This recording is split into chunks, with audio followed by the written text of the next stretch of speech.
कि एक बच्चा जब जन्म लेता है तो वो बड़ा होगा कि नहीं, इसमें संदेह है। संदेह माने डाउट, कि पता नहीं, हो भी सकता है, नहीं भी हो सकता है, कुछ पता नहीं है, तो संदेह है। चलो बड़ा हो भी गया तो पढ़ाई करेगा कि नहीं करेगा, इसमें संदेह है। कहो जोर से, है। उसकी शादी होगी कि नहीं होगी, इसमें संदेह है। उसके बच्चे होंगे कि नहीं होंगे, इसमें संदेह है। वो मरेगा कि नहीं मरेगा, इसमें संदेह है। इसमें कोई संदेह नहीं है। अगर जन्म लिया है तो मरेगा, ये दुनिया का सबसे बड़ा सच है। व्यक्ति यही भूल जाता है, उसको लगता है कि अभी कुछ नहीं, वो इतनी लंबी लंबी प्लानिंग करके बैठा है, इतने में ये, इतने में वो, उतने में वो, कल का पता नहीं है उसको। कल छोड़िए, अगले पल का पता नहीं है क्या होगा। और हम पूरे जीवन भर की प्लानिंग करके रखते हैं। क्यों? क्योंकि हम भूल जाते हैं कि अंत समय कभी भी आ सकता है। एक व्यक्ति, एक बहुत ही अच्छी कहानी सुनाती हूँ आपको। एक सेठ जी थे, उनका बिल्कुल भगवान में मन ही नहीं लगता था। भगवान में मन नहीं लगता, किसी से रिश्ता अच्छे से नहीं रहता, सबसे झगड़ता रहता, खाली मेरा मेरा मेरा मेरा मेरा, दिन भर यही चलता उसके दिमाग में। तो उसके गांव में एक बार एक महात्मा जी आते हैं, गुरु आते हैं, संत आते हैं, ऋषि आते हैं। तो वो उनके पास जाता है, क्योंकि कई लोग इसकी शिकायत उससे कर चुके हैं कि तुम ऐसे हो, तुमसे। तो वो जाता है, तो उसने गुरु जी को बताया कि ऐसी ऐसी बात है, मेरा किसी से ज्यादा समय तक अच्छा व्यवहार चलता नहीं, सबसे झगड़े होते हैं, परिवार में भी झगड़ा है। अब गुरु जी को लगा इसने ये प्रश्न पता नहीं कितनों से किया होगा, और कुछ दिन तो उनकी बात मानता, और फिर वही अपना, वही घोड़ा, वही मैदान।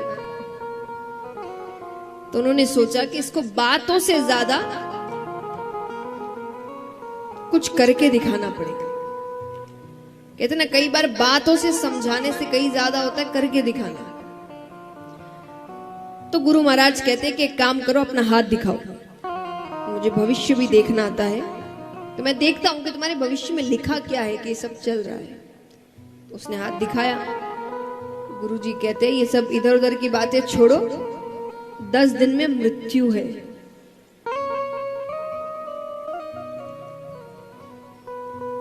उसके तुम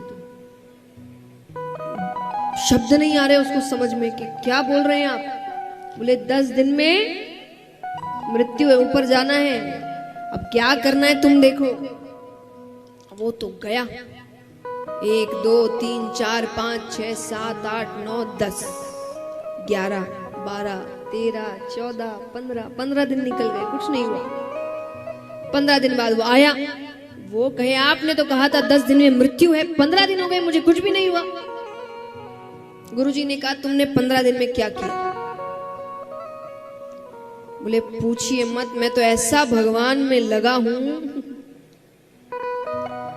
मैंने बहुत नाम जप किया, बहुत दान किया, जिससे झगड़ा किया था वो सबसे माफी मांग ली, सारे रिश्ते सुधार लिए। बोले क्यों? अरे बोले जाने से पहले, ये सब थोड़ी कोई जाने से पहले तो सबसे अच्छा ही करके जाऊंगा, जब जाना ही है, अंत समय आ गया है, तो क्या फायदा ये झगड़े ऊपर लेकर जाने का। मैंने बहुत दान किया, आधे से ज्यादा जायदाद दान कर दी अपनी, खूब भगवान का नाम जप किया, मेरा तो पूरा मन भगवान में ही लगा था। गुरुजी कहते हैं तुमने मुझसे पहले दिन आके यही पूछा था ना कि मेरे एकाग्रता का राज क्या है, अच्छे स्वभाव का राज क्या है, भगवान में मन लगने का राज क्या है। यही राज है। मैं अपनी मृत्यु को याद रखता हूं, मुझे पता है कि कभी भी वो आ सकती है, अगले पल भी आ सकती है, तो मैं कोई भी अच्छी चीज भविष्य के लिए छोड़ के नहीं रखा कि बुढ़ापे में करेंगे। अभी पहले अपना अपना अपना कर ले, बाद में तो करने, वो बाद आएगा कि नहीं आएगा किसको पता। हम भी तो यही करते हैं, हमारा क्यों दिन भर किसी और से झगड़ा हो रहा है, हम किसी का सहयोग नहीं कर रहे, सिर्फ अपना अपना देख रहे, क्योंकि हम सोचते बुढ़ापे में करेंगे। कई लोग कहते हैं ना कि ये कोई उम्र है क्या कथा सुनने की, जब उम्र आएगी तब सुनेंगे। ये उम्र है क्या भगवान का कीर्तन करने की, जब उम्र आएगी तो उम्र आएगी, पता है तुमको? ये तो पता नहीं, क्या पता उम्र नहीं आई तो? तब ऊपर जाएंगे, भगवान कहेंगे क्या किया, हम कहेंगे आपने करने ही नहीं दिया। हमने तो बुढ़ापे के लिए सोच के रखा था कि बुढ़ापे में सब करेंगे, बुढ़ापा आया ही नहीं। तो इसलिए जिंदगी के जो अच्छे कार्य है, महत्वपूर्ण कार्य है, उनको भविष्य पे मत छोड़िए, वो अभी के कार्य है। अपना जीवन जरूर जिए, पर सहयोग करना, भगवान का नाम जप करना, इसको भविष्य पे मत छोड़िए। एक बात हमेशा याद रखिए, भगवान को जब आप फूल चढ़ाते हैं पूजा के लिए, तो कैसे फूल चढ़ाते हैं बताइए? ताजा या 1-2 दिन पुराना? जोर से कहिए, पक्का, झूठ तो नहीं? तो फिर खुद को क्यों इतना पुराना होने के बाद देंगे भगवान को?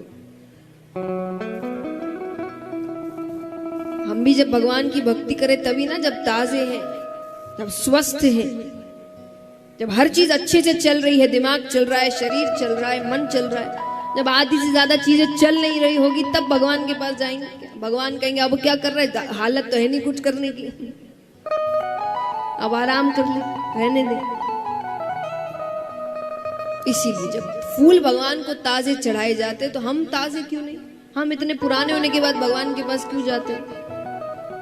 तो भक्ति की उम्र बुढ़ापा नहीं होता, बचपन होता है, जब बिल्कुल ताजे हैं, मन साफ है। तो यहां पर सूत जी भी यही समझा रहे हैं, श्रीमद् भागवतम शास्त्रम, ये कथा जीव का कल्याण करती है। इसकी बातें, इसकी लीलाएं, इसका सार, इसकी सीख जीवन में वो हर चीज सिखाती है जिससे व्यक्ति जीवन की बड़ी से बड़ी लड़ाई लड़ सकता है, उसका कल्याण हो सकता है। अब यहां पर शौनकादि ऋषि पूछते हैं कि प्रभु हमें ये बताइए कि ये जो कथा है ये सबसे पहले किससे कही? सूत जी कहते सबसे पहले ये कथा सनकादि ऋषियों ने नारद जी से कही। सनकादि ऋषि कौन है? ब्रह्मा जी के 4 पुत्र हैं, सनक, सनंदन, सनत कुमार, सनातन। इनको एक साथ कहते सनकादि ऋषि। कैसे सुनाई? एक बार नारद जी, जिन्होंने पृथ्वी की बहुत प्रशंसा सुन रखी थी, पृथ्वी पर आते हैं, वृंदावन तक पहुंचते हैं, उससे थोड़ा आगे बढ़ते हैं, ऋषिकेश, हरिद्वार, वहां पर सनकादि ऋषियों से उनका मिलना होता है। नारद जी के चेहरे पर चिंता के भाव हैं। सनकादि ऋषियों ने कहा, जो व्यक्ति हर वक्त भगवान का नाम लेता है, नारद जी कहीं भी जाते क्या कहते हैं? जोर से कहिए, नारद जी कहीं भी जाएं